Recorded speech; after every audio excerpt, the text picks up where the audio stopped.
Hey everyone, today I'm going to show you how to fix problems using Windows Update in Windows 11. Without any further ado, let's get started. First, you'll want to turn on your computer and wait for it to fully load. Make sure Windows 11 has completely booted up before moving forward, as this ensures all system processes are running properly and you'll have full access to the settings you need. Once your PC is ready and you're on your desktop, direct your attention to the taskbar at the bottom of your screen.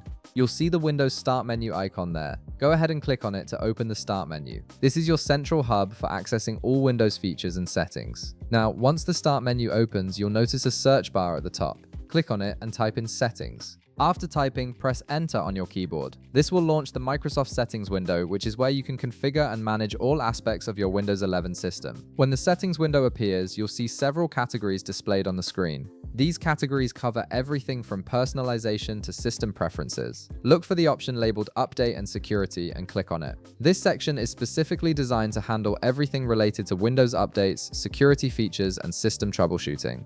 After clicking on Update and Security, you'll be taken to a new menu. On the left-hand side of this window, you'll see a vertical menu with several options. Look for the option labeled Troubleshoot and click on it.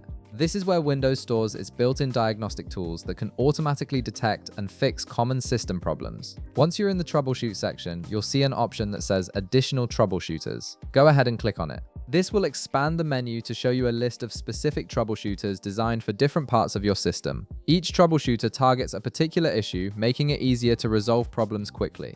Now scroll through the list of troubleshooters until you find the one labeled Windows Update. Click on it to select it. This troubleshooter is specifically designed to identify and fix issues that prevent Windows Update from working correctly, whether it's download errors, installation failures, or update conflicts. After selecting Windows Update, you'll see a button that says Run the Troubleshooter. Click on this button to start the diagnostic process. The troubleshooter will now scan your system for any problems related to Windows Update and attempt to fix them automatically. This process may take a few moments, so be patient while Windows analyzes your system and applies any necessary fixes. And that's it. You've successfully run the Windows Update troubleshooter to resolve any update issues on your Windows 11 PC. If this video helped you out, be sure to leave a like, subscribe, and I'll see you in the next one.